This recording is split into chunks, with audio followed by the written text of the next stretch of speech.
fellow firefighter, I can say that I have never seen an individual who's been in the fire service for over 50 plus years.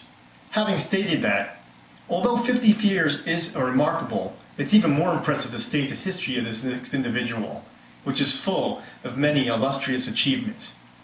You may ask why the whistle? I'll tell you later on. I met Jim Grismer in 2003, and from the first time he introduced himself, I realized he was a man of great character.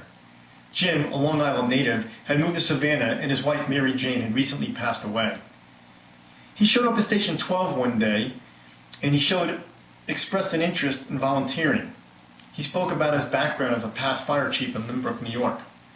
After the conclusion of our first meeting, Grizz, as he preferred to be called, left some items for me to keep, as he stated he no longer had a need for them.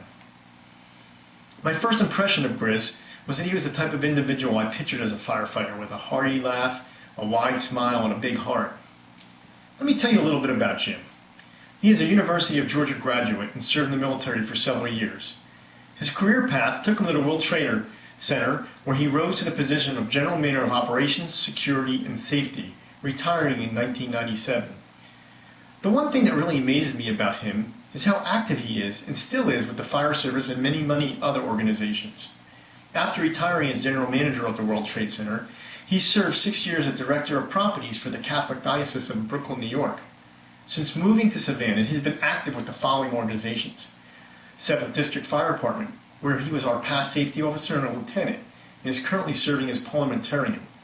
Jim was also responsible for our NDA boot drives for several years, and in that time frame, he helped to collect $25,000 for that worthy cause. Jim established the Savannah Friends of Firefighters organization in 2004, where he hosts firefighters from all over the country as they come to march in the annual St. Patrick's Day Parade. He is a member of the Civil War Roundtable and a former Civil War reenactor with 30 years of service with the 69th of New York Troop. He is a volunteer activist with the Mighty 8th Air Force Museum in Pooler, Georgia, where he recently managed the restoration of a World War II fire truck. He is the commander of the American Legion Post 135 in Savannah, and he is also an active member of the Firefowl Emma Society of Southeast Georgia. Jim has always been a busy man. Over the years, Grizz has told me many stories, but one of particular interest was of a fateful day. That day was February 23, 1993. It was the day that international terrorism knocked on this country's door. Although not as effective as what would take place in 2001, the 1993 attack on the World Trade Center was just as evil. Jim has been quoted as saying, "I don't think that people will ever understand the magnitude of that explosion. That hole they blew in the building was 250 feet in diameter, 7 stories pancaked downward, with some 2,000 vehicles in the bottom of the pile burning. The towers became chimneys for black smoke that completely covered everything inside with soot." Grizz helped plan the building of the World Trade Center. As the general manager of the building, on the morning of that a radical extremist parked a vehicle filled with explosives in the basement, the objective was to bring both towers down, killing as many people in the towers and on the ground as possible. They put the bomb on the side of Tower 1, hoping that it would topple into Tower 2. And although that did not occur, there was a loss of life that day that cannot be forgotten. Grizz stated, "All the offices that were destroyed that day had been inhabited by me in previous years. 6 people were killed on that day, and I knew 4 of them. And there were several that were killed in my office." Now, let's move to September 11, 2001, and this whistle.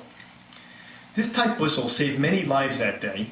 Each floor of the World Trade Center had an individual that was designated as a fire safety contact. In the event of an emergency, this individual would blow the whistle and organize the evacuation for the floor that they worked on. A whistle similar to this may have been the difference between life and death on that day. Jim gave me this whistle as a gift one year. This whistle he had when he worked in the World Trade Center. On that fateful day, we lost 343 brother firefighters, and to this date, many continue to perish. Grizz's 2 sons, who were New York City firefighters and still are to this date, were off duty on that day. They tried to get into the city to no avail, but worked at the site assisting the recovery efforts. I was and continue to be very humbled to be the recipient of such a small thing that has meant and continues to mean so much. I'm privileged to be the owner of this whistle. Grizz told me I should hang up my hat. These days, I don't do much and I'm tired. But the Dalmatian dog mentality inside of me and the fire bell that rings within my head after 50 plus years of firefighting keeps telling me to continue and go forth and serve. Jim, it is an honor, and we are pleased to announce that a brick with your name inscribed on it will be placed in the Chatham-Kenney Firefighters Memorial. We thank you, Grace, for your service, and we God bless you, and may the Bulldogs win.